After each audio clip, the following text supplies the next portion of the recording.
All the time. 보강소양회를 통해 새로운 은혜 주셔서 감사합니다. 저희가 가을 학기 이 주신 바 은혜의 말씀에 열매를 맺을 수 있기를 기도합니다. 이 시간 말씀의 제목은 하나님께 향한 소망을 가졌으니입니다. 요절 말씀 읽고 기도하고 시작하겠습니다. 시작. 그들이 기다리는 바 하나님께 향한 소망을 나도 가졌으니 곧 의인의 구원이 영원히 있으라 합니다. 감사하신 하나님 아버지, 예수님께서 십자가에서 저의 죄를 다 지시고 또 부활하셔서 사망의 권세를 깨어주심으로 저에게 부활의 산 소망이 있게 하여 주셔서 감사합니다. 주님, 이 시간 저의 허물은 가려주시고 주님의 말씀에 한마디 은혜 받을 수 있도록 은혜를 허락하여 주십시오. 예수님의 이름으로 기도합니다.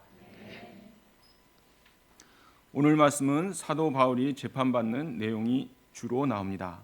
23장에서는 예루살렘 사내들인 공의 앞에서, 24장에서는 로마의 총독 벨릭스 앞에서 신문을 받습니다.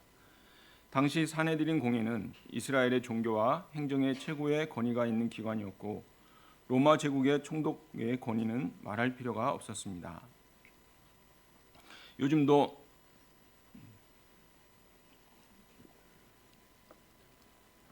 요즘도 권세자 재력가라도 검찰의 소환을 받으면 긴장하고 당황합니다. 그런데 사도 바울은 단신으로 신문을 받으면서도 당당하였습니다. 오히려 대제사장을 책망하고 총독에게 심판의 메시지를 전하였습니다. 그리고 부활의 복음을 때마다 전하였습니다. 어떻게 이럴 수 있었을까요? 그에게 부활하신 예수님에 대한 믿음과 부활에 대한 소망이 있었기 때문입니다. 말씀을 통해 바울의 부활 소망과 부활에 증인된 삶을 배울 수 있길 기도합니다. 22장 30절을 보십시오. 천부장은 유대인들이 무슨 일로 바울을 고발하는지 그 이유를 정확히 알고자 하였습니다. 이를 위해 제사장들을 소집하고 공회를 열도록 하였습니다. 공회는 유대 최고 의결기관으로 제사장, 장로, 서기관 등으로 구성되었으며 의장은 대제사장이었고 대략 70명 정도였습니다. 천부장은 바울을 묶은 사슬을 풀어주고 공회 앞에 세웠습니다. 바울은 공회를 주목하며 말하였습니다.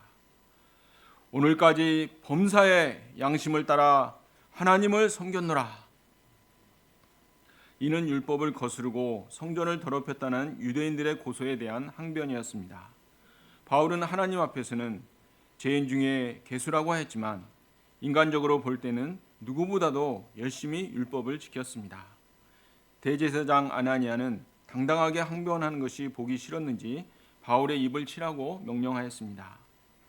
유대인들에게 뺨이나 입을 때리는 행위는 사람의 인격을 극도로 모독하는 것이었습니다. 그런데 아나니아는 유죄가 확정되기도 전에 입을 치라고 하였습니다. 역사가 요세푸스에 의하면 그는 난폭하고 욕심이 많은 자였습니다. 제사장들의 돈을 착취하고 사람들을 잘 쳤으며 로마에게는 아부하였습니다. 그는 친로마 정책을 펴다가 이에 불만을 품은 열심 당원들에 의해 암살로 인생을 마감하게 됩니다. 3절을 보십시오.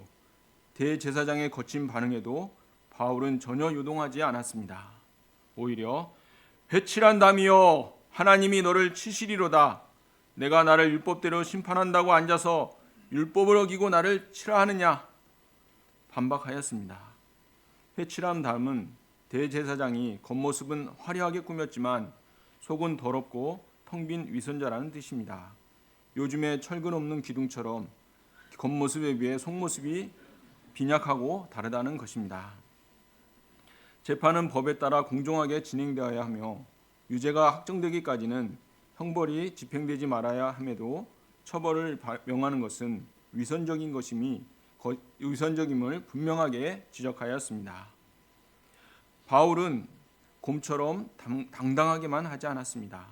필요할 때는 뱀처럼 지혜롭게 대처하였습니다.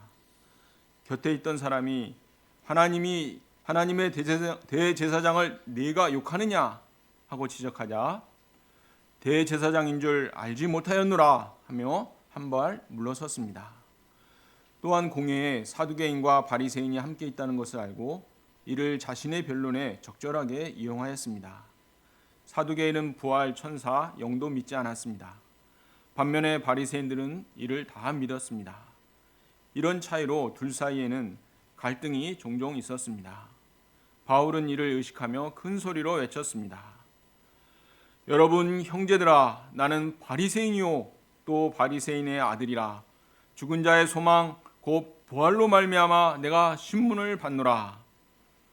그러자 사두개인과 바리새인 사이에 논쟁이 크게 일어났습니다. 그리고 바리새인 중에 서기관 몇이 일어나 우리가 이 사람을 보니 악한 것이 없도다. 혹 영이나 천사가 그에게 말했으면 어찌하겠느냐 하며 바울을 옹호하였습니다. 공개적으로 바울 편에 서서 변호하였습니다. 이들은 바울이 무죄라고 선언합니다. 바울의 재판과 무죄 선언을 통해 예수님께서 죄가 없음에도 불구하고 십자가의 길을 가신 것처럼 바울 역시도 죄가 없음에도 예수님을 증언하기 위해 죄수의 몸으로 로마로 가고 있다는 것을 말해주고 있습니다. 바울은 부활을 변론의 핵심 내용으로 제시하였습니다. 이후 재판에서도 부활은 핵심적인 내용으로 등장합니다. 사두개인과 바리새인 사이의 논쟁이 심해져서 천부장이 바울이 그 사이에 찢겨 죽을까 염려할 정도가 되었습니다. 천부장은 군인들에게 명하여 바울을 영내로 들여보냈습니다. 11절을 보십시오. 다 같이 한번 읽어보겠습니다. 시작.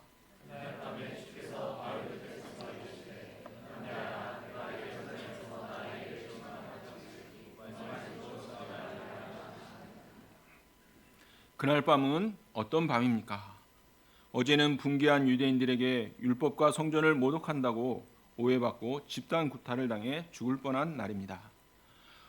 오늘은 서슬퍼런 선해드린 공회에서 신문을 받으며 대제사장과 날카롭게 대립하였습니다. 감금되어 외로운 가운데 이런저런 생각을 하니 장래에 대한 걱정과 두려움이 몰려왔을 것입니다. 바울은 예루살렘에서의 고난을 이미 각오해야 했고 로마로 가고자 하는 비전이 있었습니다. 그리고 지금까지는 위기를 잘 모면하여 왔습니다. 그런데 실제로 고난을 당하게 되고 계속해서 벽과 같이 막아서는 현실 앞에서 마음이 위축되고 당황스러웠을 것입니다. 주님께서는 이런 긴박한 상황에 바울을 홀로 두지 않으셨습니다. 환상 중에 나타나시되 바울 곁에 서서 그와 아주 가깝게 계신 모습으로 나타나셨습니다. 주님은 바울 곁에 서서 용기를 내라고 말씀하십니다. 어떤 상황에 처하더라도 담대하라고 하십니다. 예루살렘에서 예수님의 일을 증언한 것 같이 로마에서도 반드시 증언하게 될 것이라고 말씀하셨습니다. You must also testify in Rome. 유대인들이 바울을 죽이려고 많은 시도를 하겠지만 결국에는 실패로 끝날 것이라는 약속의 말씀입니다. 또한 로마로 가서 복음을 전하게 되리라는 약속의 말씀입니다. 이제 로마로 가는 것은 그의 비전을 넘어 주님께서 주신 사명이 되었습니다. 이후 바울의 로마로 가는 여정이 예상치 못하게 지체되고 위기가 따르는 험난한 여정이 있었지만 주님의 보호하심으로 안전하게 도착하게 됩니다. 우리의 인생도 여러 환난과 우여곡절이 있지만 결국에는 주님께서 선하신 뜻을 두신 곳으로 인도함을 받게 됩니다. 그러므로 믿음의 사람들은 보이는 현실에 위축되거나 타협하지 말고 주님께서 주시는 약속의 말씀, 진리의 말씀을 따라 살아야 합니다. 12절과 13절을 보십시오. 날이 새매 유대인들이 당을 지어 맹세하되 바울을 죽이기 전에는 먹지도 아니하고 마시지도 아니하겠다 하고 이같이 동맹한 자가 40여 명이 이더라. 한두 명이 아니고 40명이나 되는 사람들이 바울을 죽이기로 결심하였습니다. 이들은 로마의 군대가 보호하고 있는 바울을 노리기 위해 음모를 꾸몄습니다. 대제사장들과 장로들에게 가서 천부장에게 공의에서 바울을 더 조사할 것이 있으니 보내주라고 요청하도록 제안하였습니다. 만일 천부장이 허락하여 바울이 영로에서 나오게 되면 길에서 매복하고 있다가 죽이겠나라고 하였습니다. 이들의 계획대로 된다면 바울에게는 매우 위험한 상황이었습니다. 16절을 보십시오. 이때 바울의 생질이 그들의 음모를 알고 바울에게 알려주었습니다.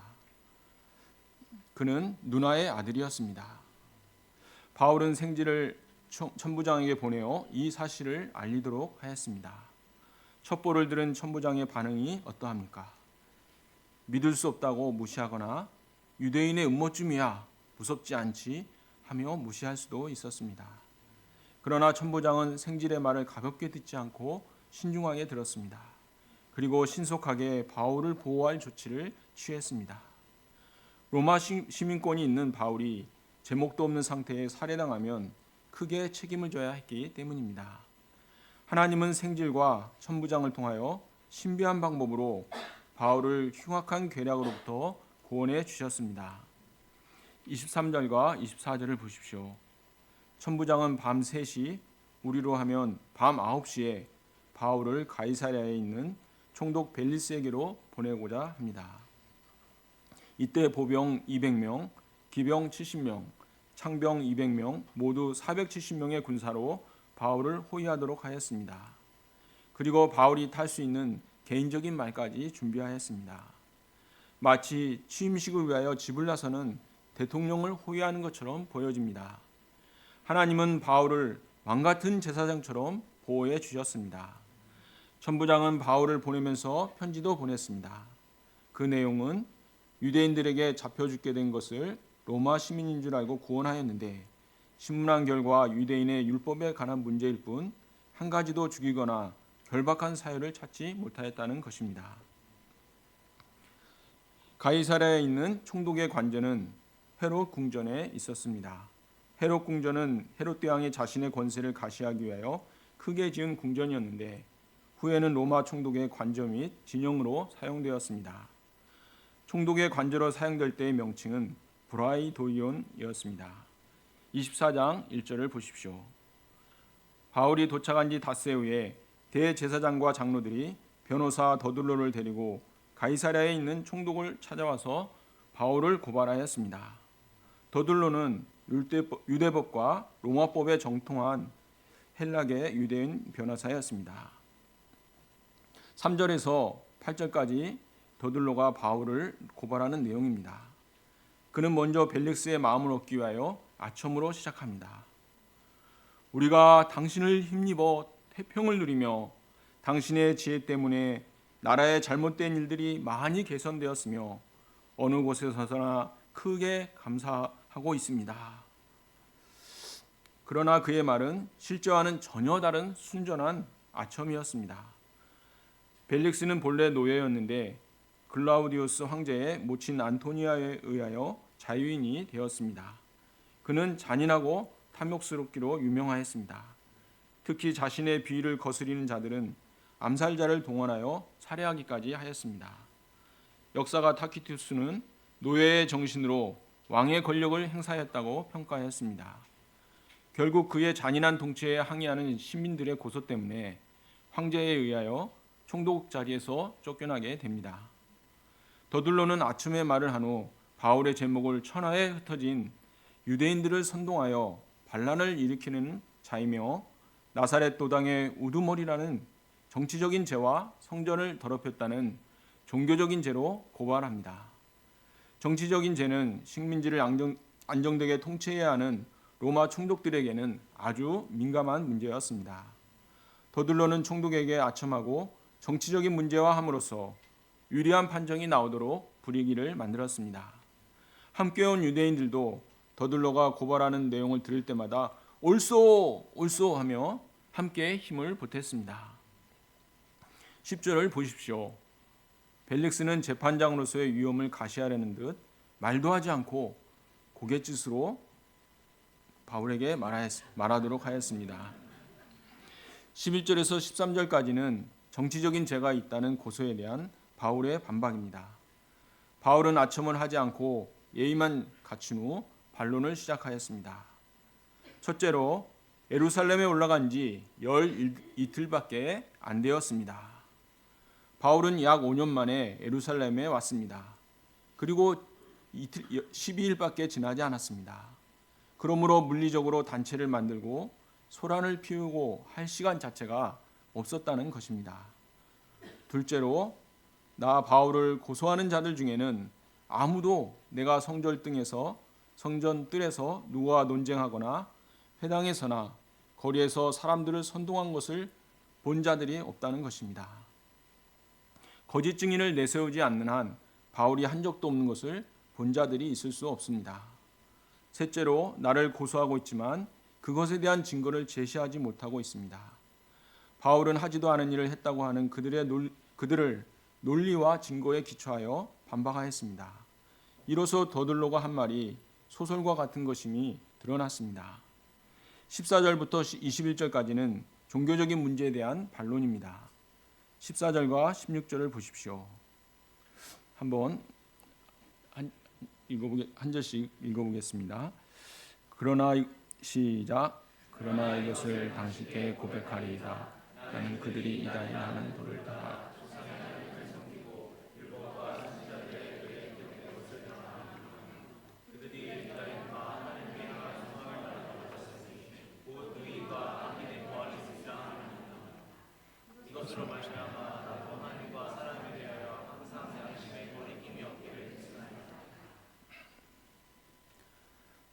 바울이 당신께 고백하리이다 하고 말을 떼자 사람들은 이제 얘가 정신 차리고 뭔가 자수하려나 보다 하고 털어서 먼지 안 나오는 사람 없다고 하는데 걸리기 전에 말하려나 보다 하며 기대하였을 것입니다.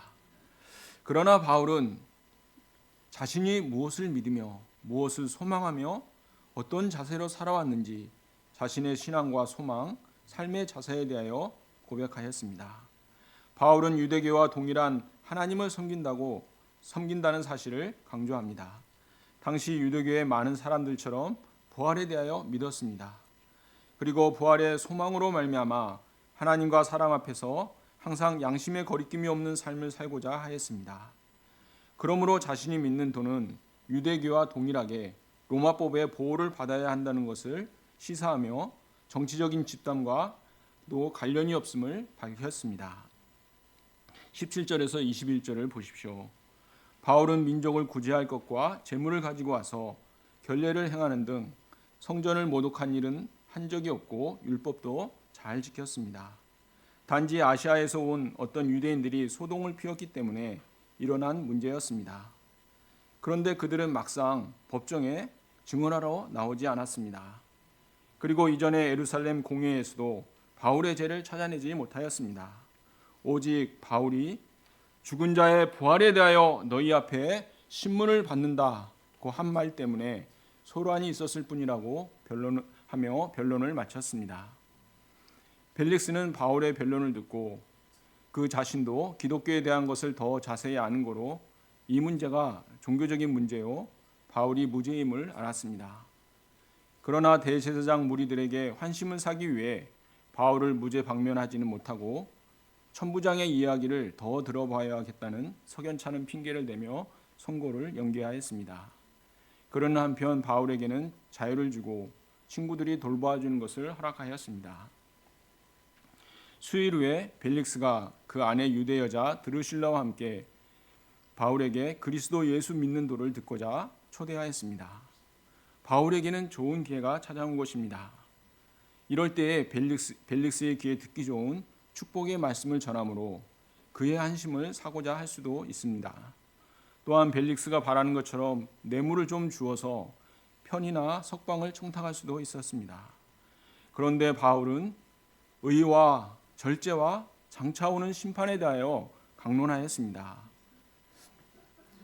그런데 이는 총독 부부의 상태에 적절한 것이었습니다. 벨릭스에게 드루실라는 세 번째 아내였습니다. 드루실라에게 벨릭스는 두 번째 남편이었습니다. 벨릭스는 혼인관계에 있는 드루실라를 유혹하여 전 남편을 버리고 자신과 결혼하게 하였습니다. 이들이 복음을 영접하기 전에는 자신들의 죄를 깨닫고 회개하는 것이 필요하였습니다. 이렇게 바울은 복음을 전할 때도 진리에 기초하여 또 개인의 영적 상태에 맞게 인격적으로 증거하였습니다. 자신의 이익을 구하거나 사람들의 눈치를 살피지 않았습니다. 바울이 분명하게 진리에 기초하여 말씀을 전하자 벨릭스는 두려움을 느꼈습니다. 이때 회개를 했어야 했습니다. 그렇다면 그의 인생의 결과가 달라졌을 것입니다. 그런데 다음에 다시 부르겠다며 기회를 미루었습니다. 정작 이후에는 영적인 소원은 접어두고 뇌물을 바라는 마음으로 자주 불러 이야기를 나누었습니다. 바울이 뇌물을 주지 않자 유대인들의 환심을 사기 위해 바울을 감금하여 두었습니다. 이렇게 2년이나 지나갔습니다. 바울에게는 로마로 가는 길이 지체되는 인내의 시간이었을 것입니다. 그러나 이렇게 지체하는 것을 통해 바울에게 쉼을 주심과 함께 로마 전도여행을 감당할 내적인 힘도 주셨을 것입니다. 벨릭스는 불의하게 2년 동안 감금하며 유대인의 눈치를 보았지만 결과적으로 유대인들이 벨릭스의 잔혹한 통치에 대해 로마에 호소함으로 황제에게 쫓겨나게 되었습니다. 바울을 신문하던 대제사장과 총독의 체우는 비참하였습니다. 그들이 서슬퍼런 권세를 가지고 신문을 할 때 바울은 홀로 변론을 하여야 했습니다. 그런데도 주눅들지 않고 당당하게 변론하며 때마다 복음을 증거하였습니다. 그에게 이런 힘이 어디에서 나오는 것입니까? 15절을 보십시오. 한번 같이 읽어보겠습니다. 시작. 그들이 기다리는 바 하나님께 향한 소망을 나도 가졌으니 곧 의인과 악인의 부활이 있으리라 함이니라. 첫째로 부활의 소망이 있었습니다. 바울은 예루살렘에 올라온 후 재판을 받을 때 부활의 복음을 전하였습니다. 이는 예수님께서 예루살렘에서 십자가에서 못 박혀 죽으셨기 때문입니다. 십자가에서 못 박혀 죽으신 예수님께서 부활하셨다는 사실은 예수님께서 하나님의 그리스도시라는 것을 강력하게 증거해 줍니다. 바울은 부활하신 예수님을 만났기 때문에 확신 있게 증거할 수 있었습니다. 부활하신 예수님을 믿는 자들은 예수님과 같이 장차 부활하여 영원한 하나님 나라를 누리게 됩니다. 이 땅의 소망은 모두 썩어집니다. 총독 벨릭스는 권세와 부와 미모의 아내를 얻음으로 세상 사람들이 소망하는 많은 것을 가졌습니다. 그런데 만족과 평안이 없었습니다. 총독이었지만 유대인의 눈치를 보느라 거짓되게 행동해야 했습니다. 많은 재물이 있었음에도 뇌물을 받고자 죄 없는 바울을 감금해야 했습니다. 그러다가 눈치 보던 유대인들의 반발로 총독의 자리에서 쫓겨나는 비참한 신세가 되었습니다. 세상 소망은 사람들을 속이고 부패하게 합니다. 그러나 부활의 소망은 예수님을 믿는 자들에게 누구나 이루어집니다. 이는 예수님께서 십자가에서 죽으시고 부활하심으로 죄와 사망의 권세를 깨셨기 때문입니다. 바울은 부활의 소망이 분명하였기 때문에 이 땅의 소망에 목을 매지 않았습니다. 베드로전서 1장 3, 4절입니다. 한번 같이 읽어보겠습니다. 시작.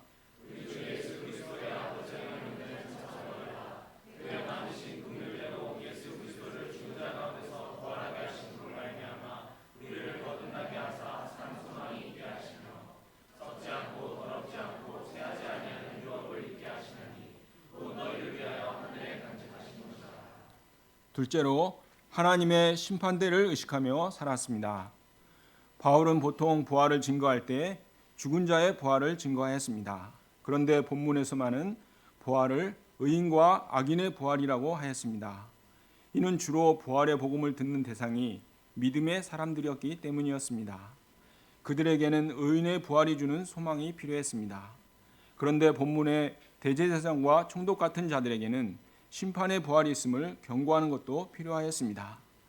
그리고 심판의 부활이 있다는 것은 또한 분명한 진리였습니다. 예수님께서 마태복음 10장 32절 33절에서 말씀하십니다. 누구든지 사람 앞에서 나를 시인하면 나도 하늘에 계신 내 아버지 앞에서 그를 시인할 것이요 누구든지 사람 앞에서 나를 부인하면 나도 하늘에 계신 내 아버지 앞에서 그를 부인하리라. 하나님의 심판대를 생각할 때 무리들이나 권세자들의 심판을 두려워하여 타협하거나 굴복하지 않았습니다. 세상에서 무죄 판결을 받아도 하나님의 심판대 앞에서 유죄 판결을 받는다면 소용이 없습니다. 세상에서 유죄 판결을 받는다 할지라도 주님 보시기에 무죄이면 됩니다. 사람들의 심판대 앞에 살면 사람마다 기준이 다르기 때문에 이 사람 저 사람 눈치를 보며 줏대 없이 살게 됩니다. 무엇보다 사람들은 죄인으로서 심판의 자격이 없습니다. 바울은 하나님의 심판대 앞에 삶으로 언제 어디서나 당당하고 일관되게 복음 진리에 기초하여 살고 복음 진리를 증거할 수 있었습니다. 셋째로 항상 양심에 꺼리낌이 없기를 힘썼습니다. 16절에서 바울은 부활의 신앙으로 말미암아 하나님과 사람에 대하여 항상 양심에 꺼리낌이 없기를 힘쓰는 삶을 살았다고 하였습니다. 바울은 하나님에게나 사람에게나 양심에 꺼리낄 만한 일은 하지 않고자 애를 썼습니다.